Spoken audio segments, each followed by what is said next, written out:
कधीच नाही चुकणार तुमचे फेवरेट टीव्ही शोज झी5 सोबत, तेही एकदम फ्री। ओम घोरेभ्योऽथ घोरेभ्यो घोर घोर तरेभ्यः सर्वेभ्यः सर्व सर्वेभ्यो नमस्ते सुरुद्र रूपेभ्यः। ओम घोरेभ्योऽथ घोरेभ्यो घोर घोर तरेभ्यः।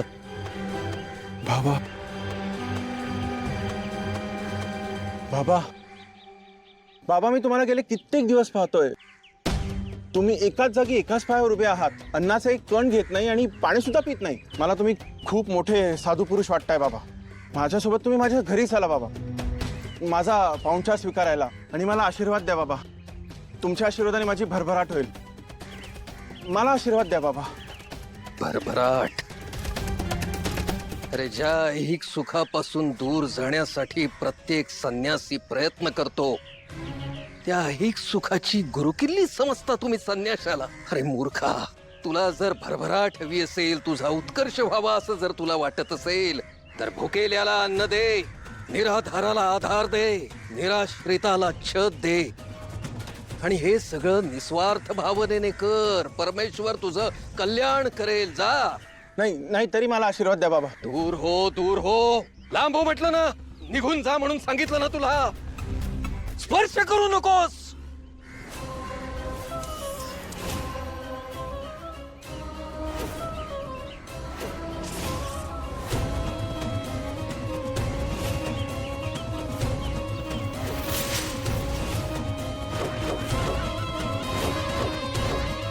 हे काय बाबा?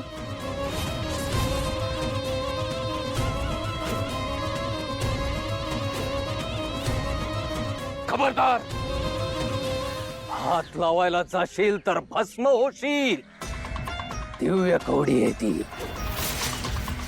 आधीच्या मालकाने स्वतःहून दिल्याशिवाय नवा मालक तिला स्पर्श देखील करू शकत नाही, आणि ज्याच्या मनात पाप आहे अशा साधारण मनुष्याने जर तिला स्पर्श करायचा प्रयत्न केला तर त्याचा मृत्यू निश्चित।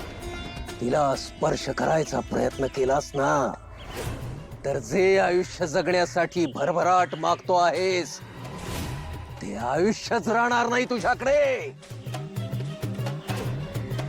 जा, जा म्हणतो ना।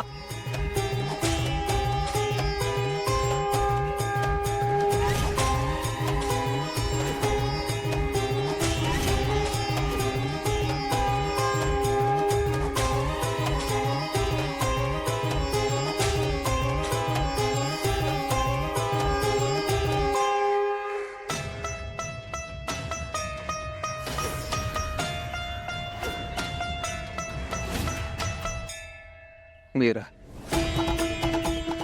या दुष्ट जगात क्षणोक्षणी स्वार्थी माणसं आसपास वावरत असताना मला ही कवडी सांभाळता येत नाहीये।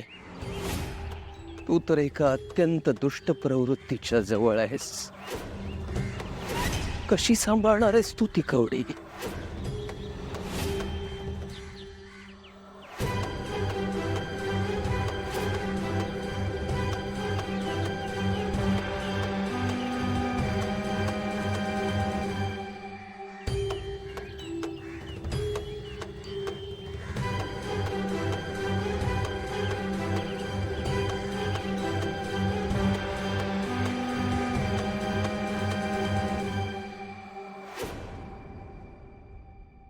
मला सांगा, गावाकडे सगळे कसे आहेत?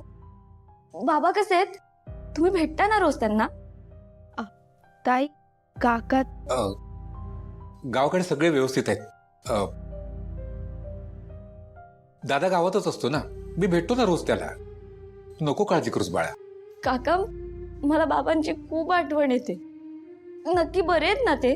आणि तुम्ही दोघं इथे आलात, मग आज त्यांना जेवण कोण देणार? अगं, मंदिरातले बुवा आहेत ना आपले, ते देणार ना जेवण। मी सांगून आलोय त्यांना।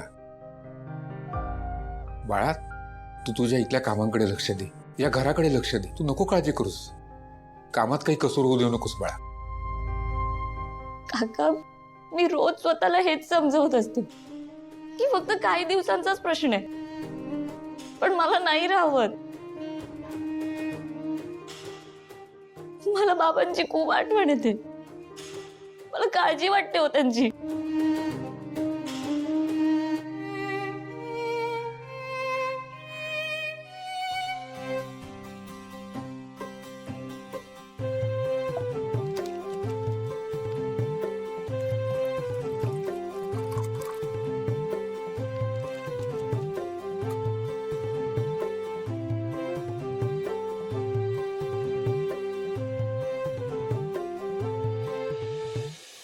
केवढं मोठं घर आहे. नुसतं घरात फिरून फिरून पाय दुखतील.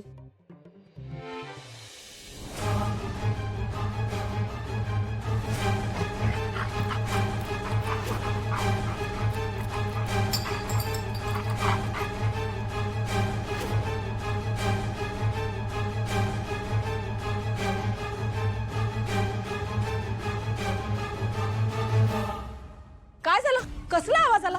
कोण आहे? तू कोण आहेस? हा, आणि घरात कशी काय घुसलीस?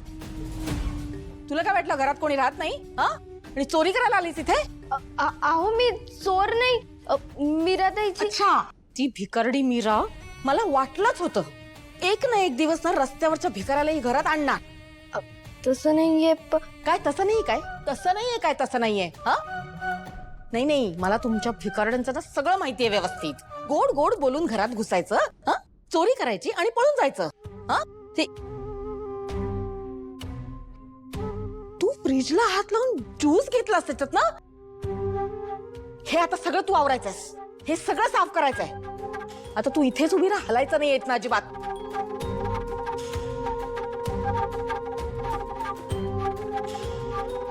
अरे कुठे चालली?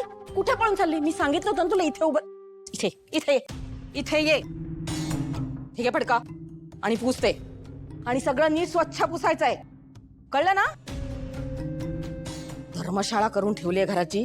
उठ सूट कोणी येतं घरात, मीराची बहीण म्हणे. हं?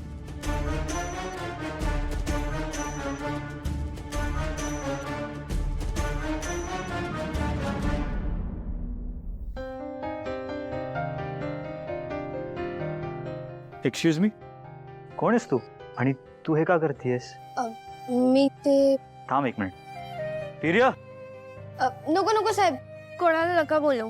मी करते साफ. ठीक, मी मदत करतो मग. नको नको, हे काय झालं? होत आलंय.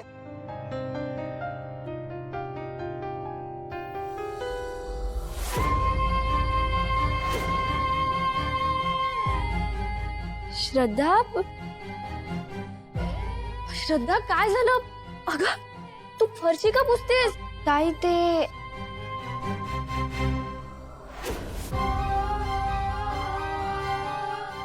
ह्यांनीच सांगितलं असणार ना तुला? अगं हे आहेतच असे. मीरा, काही बोलू नको. वेदाचे बाबा, तुम्ही ना काही बोलूच नका. तुम्ही एरवी मला बोलत असता, मी कधीच काही बोलत नाही. पण माझ्या बहिणीला बोलत असाल ना तर मी अजिबात ऐकून घेणार नाही. हा, ती माझी बहीण आहे आणि या घरातली पाहुणे. तुम्हाला कोणी अधिकार दिला तिचा असा अपमान करण्याचा? झी5 ॲप डाउनलोड करा आणि पहा सर्व एपिसोड्स एकदम फ्री.